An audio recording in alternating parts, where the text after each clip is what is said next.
everyone. This is Kelly with the Foster Files podcast. Welcome. Today, I have a really great episode because I'm actually interviewing Bobbi and Monica. They are local dog trappers here. They find lost dogs, not like the old dog trapper where they're actually hunting down strays or anything like that. But in our area, if your dog goes missing, they're one of the teams that can be contacted to come in and find your dog. And so I wanted to bring them on the podcast because, and we'll get into it, Monica and I, a little bit. But I had a personal experience where one of my fosters at the end of 2023, he actually, after he was adopted, he went missing from his adoptive family. And having gone through that experience with Monica, I realized that when you are so worked up and upset and concerned for your dog, that it's very easy to go into the situation with great intentions, but to make some very critical mistakes. So I wanted to have them on so that they can talk us through how they do what they do and what both fosters and adopters can do to not only prevent their dog from going missing, but make sure that they're found safe as quickly as possible. So first of all, thank you so much, Bobbi and Monica, for coming on. I really appreciate it. Certainly. So if you guys wouldn't mind just telling me a little bit about how long you've been doing this work and how you got into it. I kind of always dabbled in it, like a lot of my life.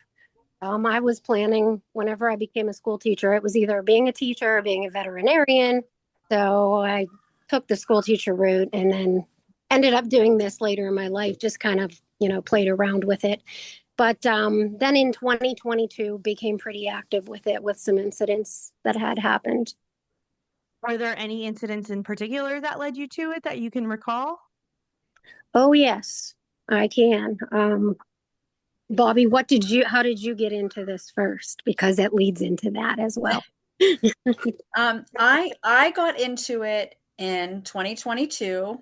There was a local dog named Shadow that became missing, and Shadow actually lived not far from me. So my benefit was I got up at wee hours of the morning because I started work at 3:30 a.m. So on my way to work, I would take the scenic route and all the back roads to look for this dog. And the day that he was found, I actually reported a sighting at, I think it was 2:45 a.m. in the morning on this back road. I didn't even know what back road I was on. But I reported the sighting, and when I got to work, everybody's like, "Oh my gosh, did you get the dog?" No, I didn't get the dog. It was just a sighting. But later on, when I was at work, I think it was on my lunch break that somebody local had gotten the dog. So, and that's how I started. Is I started searching, and then at the end of 2022, I got to trap my first dog.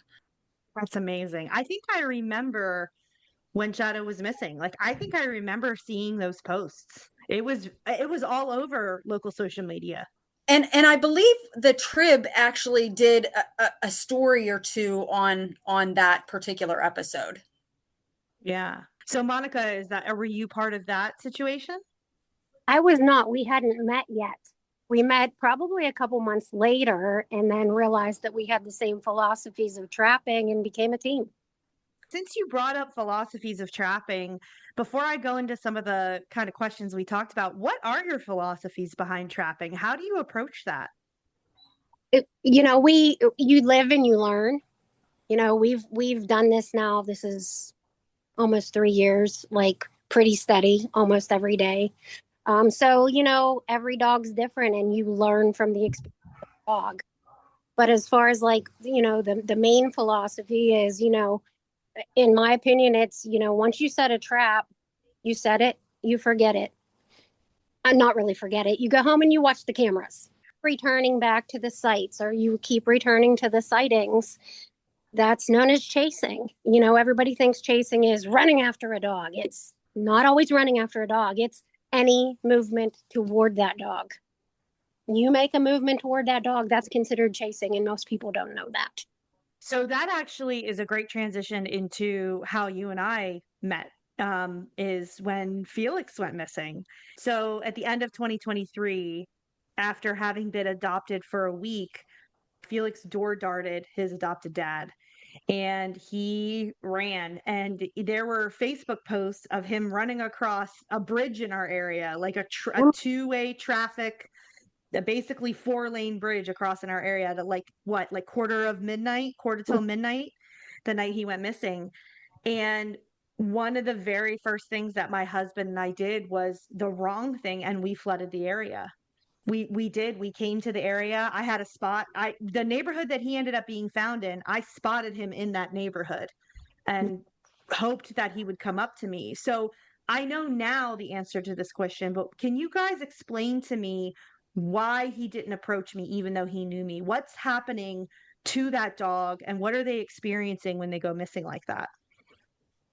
That's called survival mode. So survival mode, when a dog goes into survival mode, there are three things that are at the top of their priority list, and it's food, water, and shelter.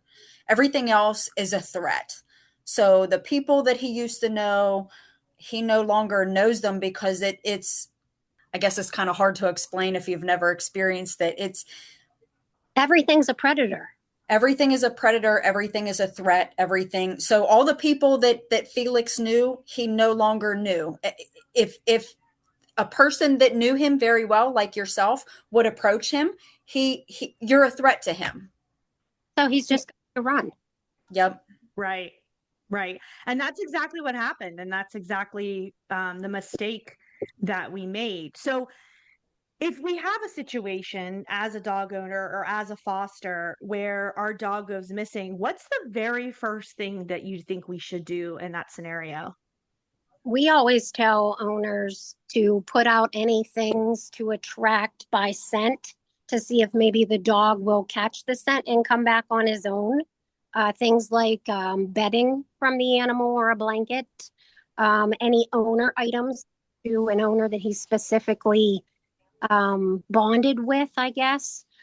Any kind of smelly foods that might bring him in or his favorite treats.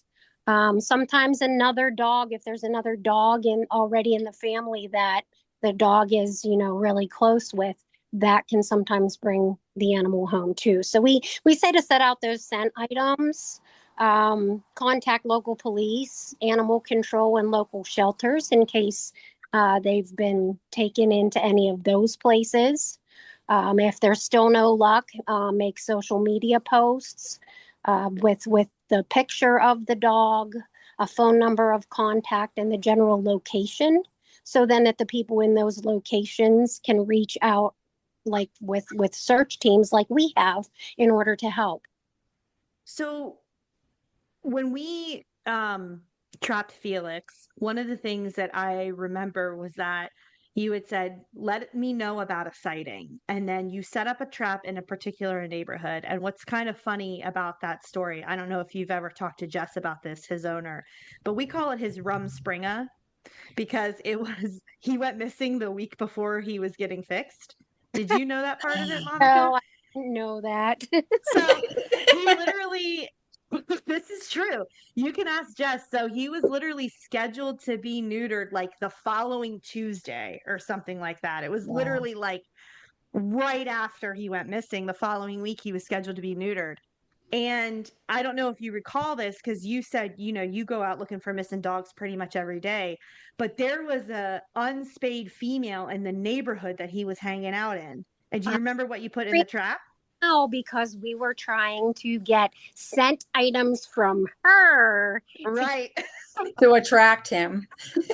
And it worked. It worked. I think you put one of her diapers in the trap because the owners of the female, I think, had seen him on their cameras, if I'm not mistaken. So you put the trap near her and put like a diaper of hers, like one of those period heat diapers or whatever, in the trap. And then that's not what got the first time that's worked.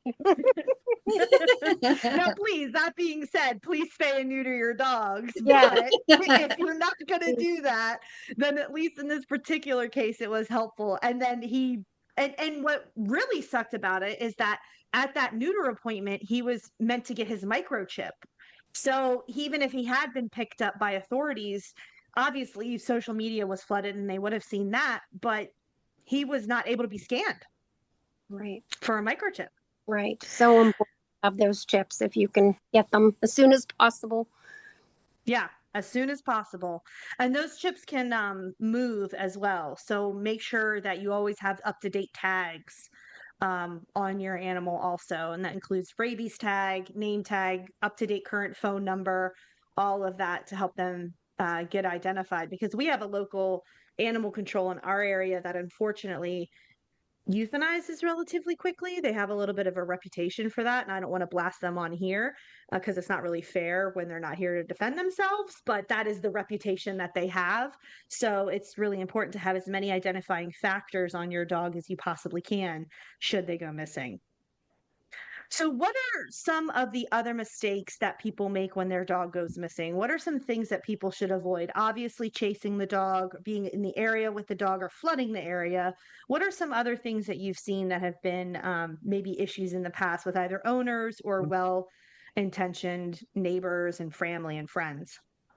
There's actually a whole list of like do's and don'ts. Go Um, for it.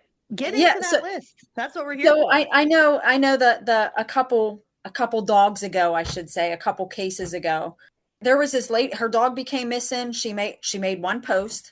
She didn't hang any flyers.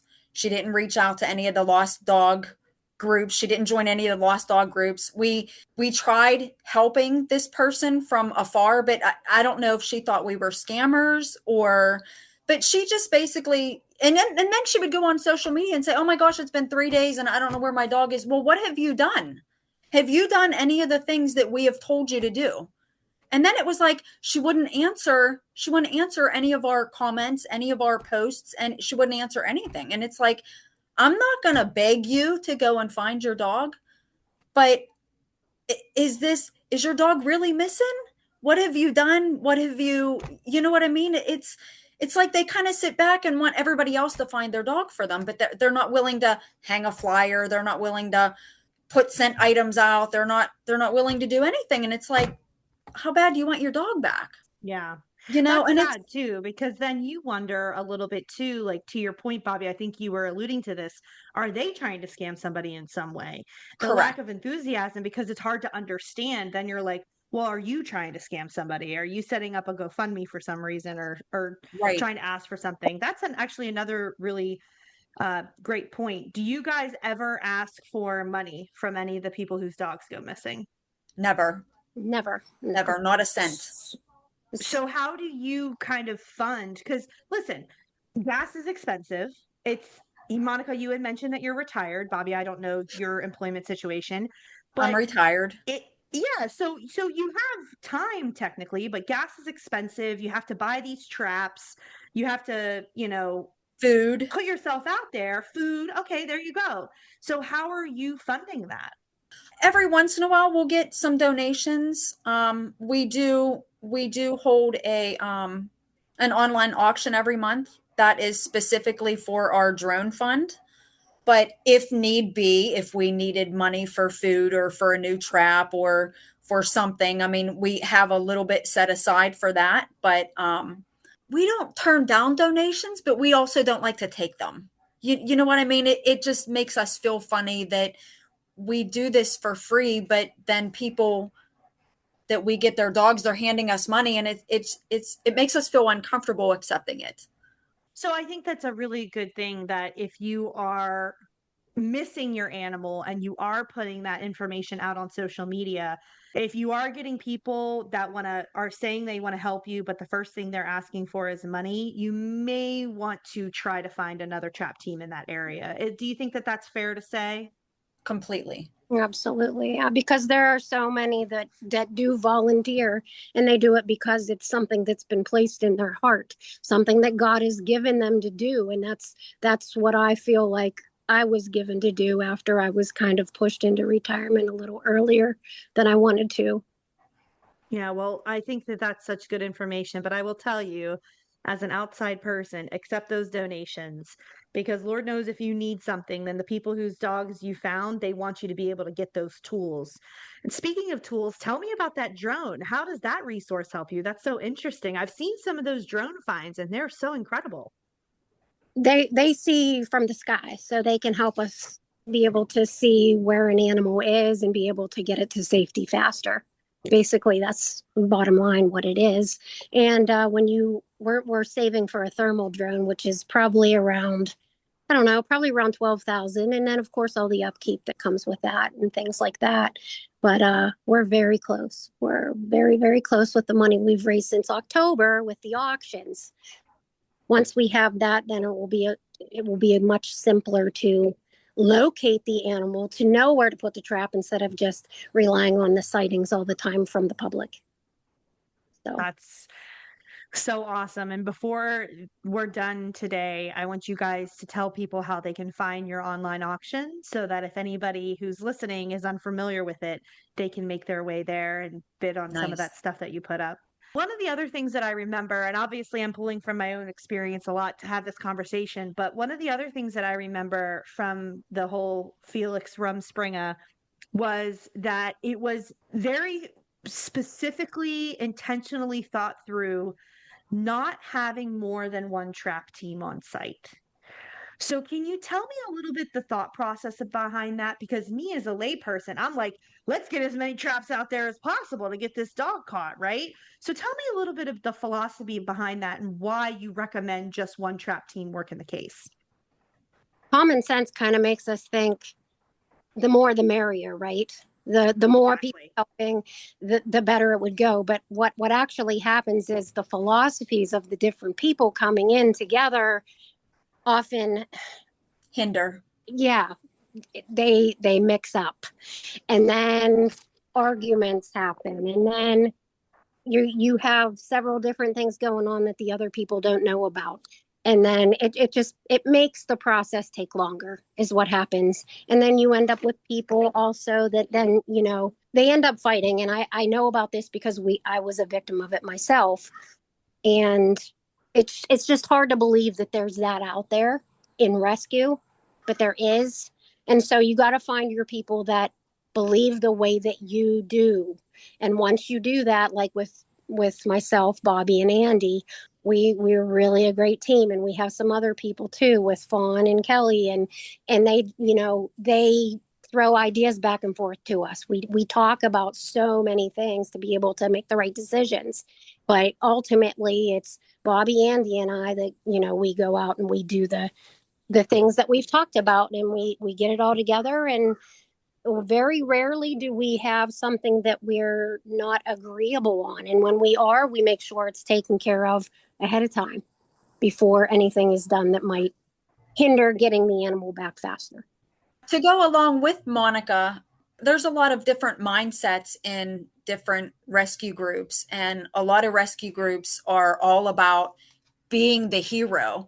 So they don't care who they step on, they don't care whose rules they break, or they don't care about anybody else. They just want to be the one to catch the dog. Our theory is the dog just needs caught. It doesn't matter who catches it.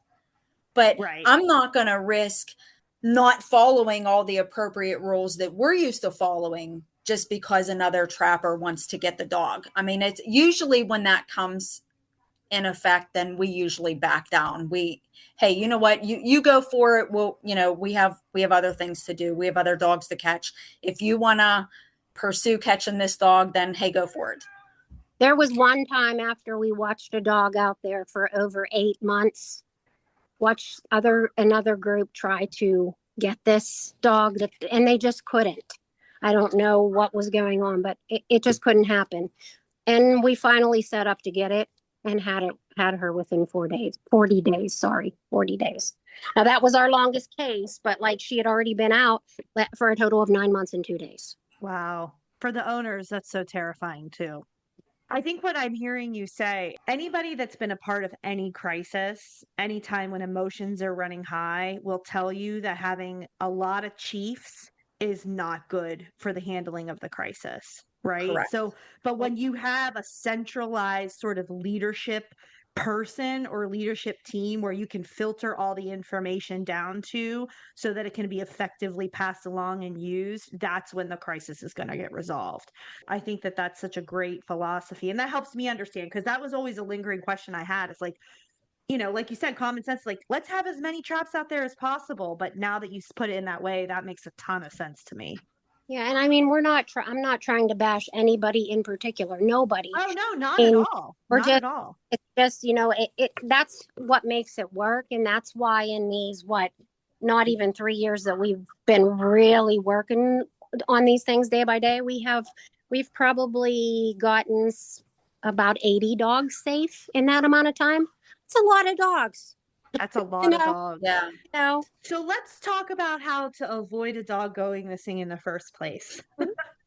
What do you guys recommend? Because I have my own opinions as a foster and somebody who has had dogs her whole adult life. But I'd love to hear the philosophies and the strategies you guys use to make sure your own dogs don't go missing, and what tips you can give other people. I know with my own dog, and I had to double leash him only for my current dog and only for everybody else's safety. Proper collar. I've seen so many times that a newly dog was adopted, the harness wasn't fitted properly, or the collar wasn't fitted properly, or the leash wasn't attached properly. Now I know my guy can get a carabiner clip from his leash. He can get it undone. How he does it, I have no idea. He's done it like 3 times. But Dogs can open doors. It blows my mind. I know, right? And matter of fact, we just took our new guy up to camp, and we were loading up the car to come back home, and I shut the door. I shut both dogs inside the door because I wanted to load up the car. He jumped on the door and hit the deadbolt and locked us out.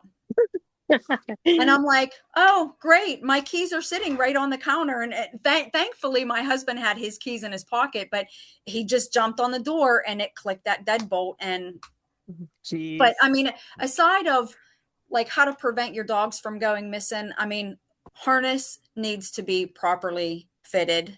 Collar needs to be properly fitted. Martingale, we swear by martingale collars. I mean, it's kind of foolproof. Martingale collar right there. Yep. Number one for me. Like a newly adopted dog, like my dog, I had him double leashed every single time I took him outside. Now I didn't have to because I had a fenced in yard. I have a 6.5 foot privacy fence. But with my other dog out there, I didn't, I was trying to keep them separate as long as I possibly could. But I mean, that's not always feasible either. But double leashing, harness fitted properly, martingale collar. Can you do me a favor and explain what you mean by double leashing, just for those of us who don't utilize that? I didn't necessarily have 2 leashes, so I used one regular leash and I used one lead. So that, and I had one in each hand. And that way, if he was able to escape the lead, I mean, like I said, my yard was fenced in, but I didn't want to take any chances. He's a German Shepherd. So yeah. So, and then I had his regular leash hooked onto his martingale collar. Monica, what about you? Any other additional tips you'd like to add on to that? The one thing we hear all the time from people who have lost their dogs is, well, my dog would never do that. My dog has never done that before. And now their dog has done that. A big thing is, oh, I always keep my dog off leash. He always comes home. Till he doesn't come home, keep your dog leashed. You don't know when someone's going to set off a firework. You don't know when there's going to be a deer in the yard or a bunny, and your dog's going to take off after it. I think no matter how well they're trained, if one of those things happens, they're going to take off. Right. And who knows how far they're going to travel until they realize, oh my God, I'm lost. And then this idea of these dogs having a honing beacon for miles is not exactly plausible in most situations, right? But speaking of a honing beacon, have you worked with anybody that's had like a GPS collar or an Apple AirTag or anything like that? Has that been helpful? I know when I sent my guy to board and train for 2 weeks, they used a collar called FI, F-I. Yes, my dog, one of those two. When we got my Bentley as a rescue, he kept jumping our fence, which is like 5 feet high in the place he was jumping it. And we got a FI collar, and it's a monthly subscription, after you pay for the collar, but it was the best investment we made because it was a GPS. We knew exactly where he'd go. We could find him. I know the Apple AirTags. We've actually dealt with lost dogs that actually had and I'm not sure if it was an Apple AirTag or if it was another brand, but the owner had to be in a specific area, like so far away from the dog, in order for them to get pinged with a location. So if the I dog think is the way that further, it works, it has to be near a cell service. So the owner doesn't have to be next to it, but the dog has to be in an area where it can hit a cell tower. And then you can see it on the app, is what I understand. But I could be wrong. yeah, I Yeah, could be wrong too. because I know that after Felix came back, we dog sat him when they went on a trip to California.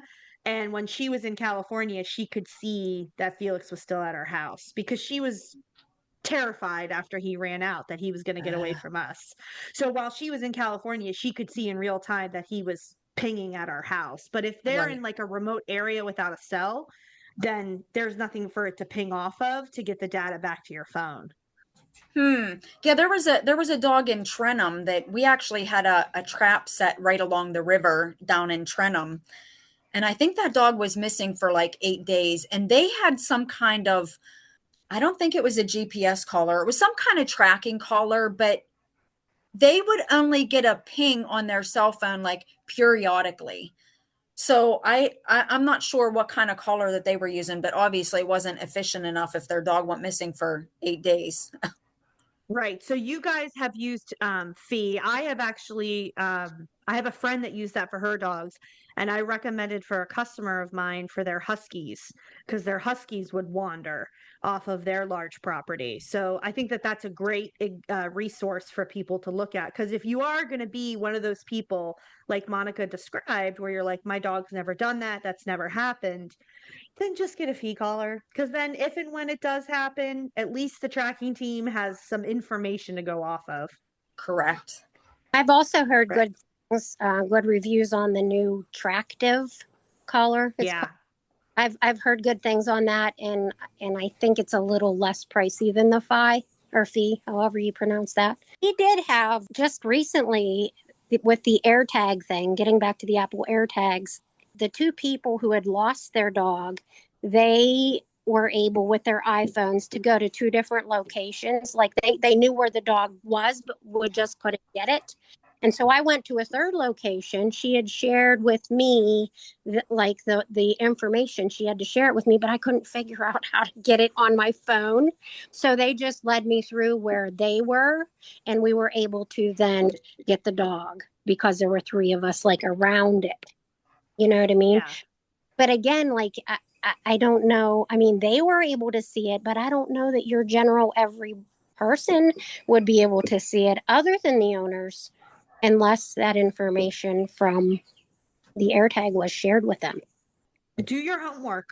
Do your homework. If you're going to get a GPS of some kind to be able to see where your dog is, do your homework on the brands that are out there and just make sure you get something that's going to work in a remote area.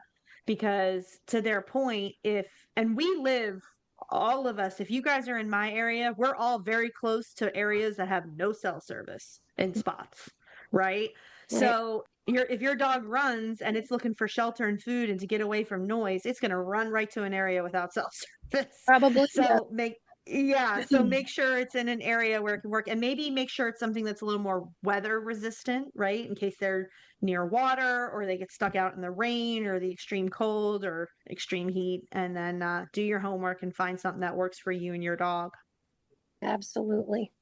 How can someone who has lost a dog, how can someone get in touch with you guys if you're in the Western Pennsylvania? I'll say Westmoreland County. You guys are probably also in a little bit in maybe Armstrong County and Allegheny County. Does that sound right? Yep. Area. But also, how can they get in touch with a general tracking team? If it's all volunteer, then you guys don't have like business websites. So how do you recommend that someone who's lost their dog get in touch with someone like yourself? I guess if you don't know the name of a group, you can simply make a Facebook post and someone will tag one of the right people. Honestly, make a Facebook post in any of the lost and found groups for your county. They have them all around for every county, and then people tag the right people. Or if you're a little crazy like Bobbi and I, we follow a lot of them like a lot of the day to make sure we have fun. So then we can reach out. Okay, so we had a little bit of a technical issue, but we are back. So, Monica, if you could do me a favor and just repeat, how do people get in touch with their local trap team? I know one of the things that you said is that as a local trap team yourself, you guys monitor social media to make sure that you can connect people. Is that right? Yes, so I would suggest, just if you lose your dog, post on your local county lost and found page, because every county has 1 or 7. So if you post somewhere there, then the right people will either see it or will get tagged in it and be able to know what to do. Um, our team is actually called Dog Gone question mark Search, Trap, and Rescue. So we have a Facebook page. It's fairly new, not a whole lot of stuff on there yet, but you can find us there also. And what about for people who don't have social media? Because believe it or not, those people do exist. Do you think if somebody called their local police department, they would be able to maybe refer them to some animal trappers they've maybe heard of in the area? I know we've given our card out to some police stations. As we were trapping animals, the police showed up and they were kind of intrigued, so they stuck around and was reviewing the process, and we gave them a card. But also there's some animal rescues that also have our card. I know Armstrong County Orphans of the Storm and the humane officers up there always refer us, or they'll give us a heads up that says, oh, Orphans is going to call you with a lost cat case or something like that. I know orphan or animal protectors of Allegheny or Allegheny Valley. Allegheny Yeah. Valley. Allegheny Valley, they have our contact also. So if somebody is in need, they can refer them through animal protectors. So Right. maybe if your dog goes missing and you're not on social media, maybe reach out to your local humane trapper, your local shelter. I think the local shelter is a great tip because they're going to have resources on that for sure. Correct. We do Yeah.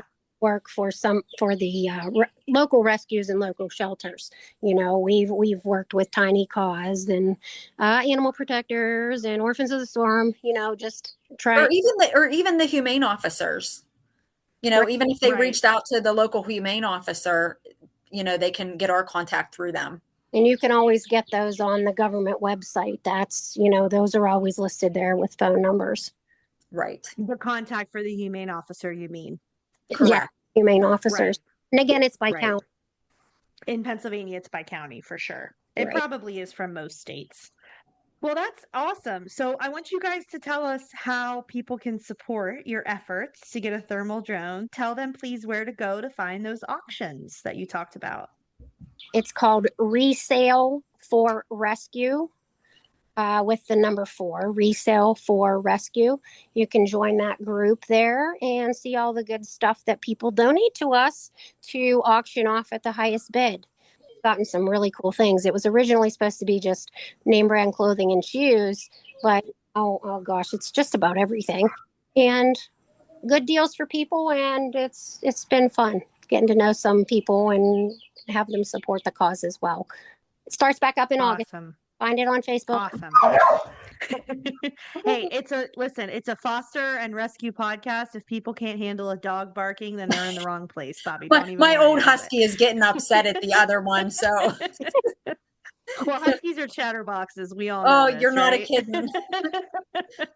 So, well, listen, please, I cannot thank you guys enough for not only the incredible volunteer work you do in finding these missing dogs. It's so selfless and it's so important. And you guys are so knowledgeable. But thank you so much for coming on this little project that I'm doing. I hope one day this is far reaching and we get some of this incredible knowledge out there. But I really appreciate your time today. I'm incredibly grateful for it. And thank you again. Thank you for having us. Appreciate it. Wow, how amazing was that to get such incredible information from both Monica and Bobbi? Thank you again to them for sharing that information.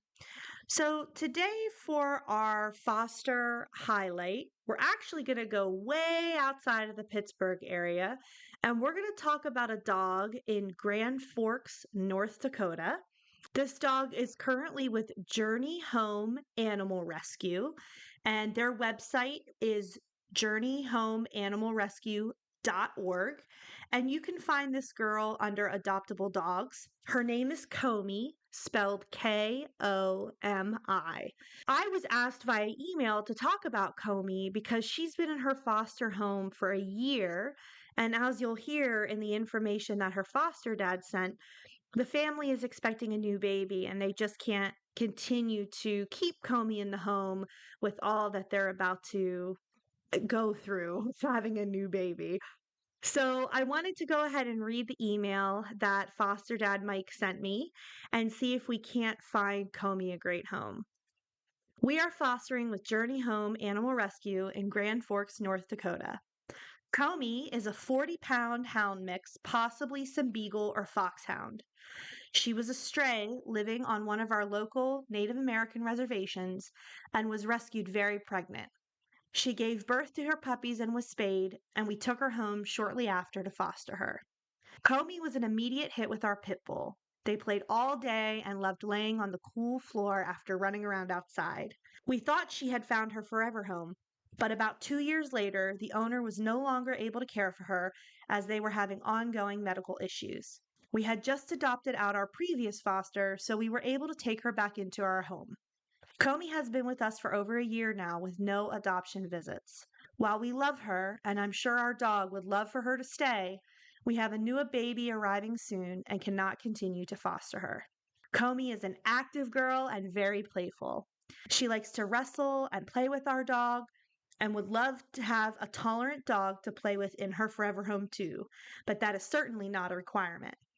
She is fully housebroken and crate trained, although a sturdy, non-wire crate will be needed, as she will try to escape a wire crate and could injure herself in the process. She will need crated when you leave house, however, as she has separation anxiety and may do some interior decorating. As mentioned earlier, Komi is great with other dogs, but a tolerant play partner is a must. Not certain about cats, and older children would be fine, as she is a jumper.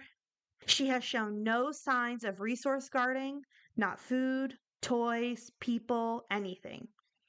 She would do best in a house with a fenced-in yard, as she likes to run, but would need work on a leash if you want to walk her. She is a hound, so she is always willing to give you some woo-woos when she wants your attention. She is such a sweet girl and will cuddle with you either beside you or in your lap. She loves her toys and will self-play if the rest of the family is tired. In short, if you want a fun dog who will cuddle just as hard as she plays, you have a house with a fenced-in yard and a sturdy crate for her to feel safe and secure, Komi will be a great fit for you. I will share Komi's pictures on the Instagram profile. As a reminder, the Instagram profile is the Foster Files Podcast at Instagram. And she is sweet. Oh man, she is such a sweet girl. It's crazy to me that she's been with her foster family for a year without any interest. And she's had such instability with having gone to a forever home and then 2 years later, that owner having medical issues. So spread the word, especially if you know anybody in the Grand Forks, North Dakota area who might be interested in a beautiful dog like Komi. Even if you can just share the post on social media or visit journeyhomeanimalrescue.org, that would obviously be really, really helpful. As a reminder, I'm still talking about the Wags and Wine event for Cross Your Paws Rescue here in the Pittsburgh area. That's happening on Friday, September 19th from 5:30 p.m. to 8 p.m. It will be at Bella Terra Vineyards in Hunker, Pennsylvania, and there are tickets still available. You can also find tickets by reaching out to Cross Your Paws on Facebook, or if you want to send us a message here at the podcast, you can send a message to the fosterfilespodcast@gmail.com or via DMs at the Foster Files Podcast on Instagram. Thank you so much for listening. And remember, if we all save one, together we can save them all.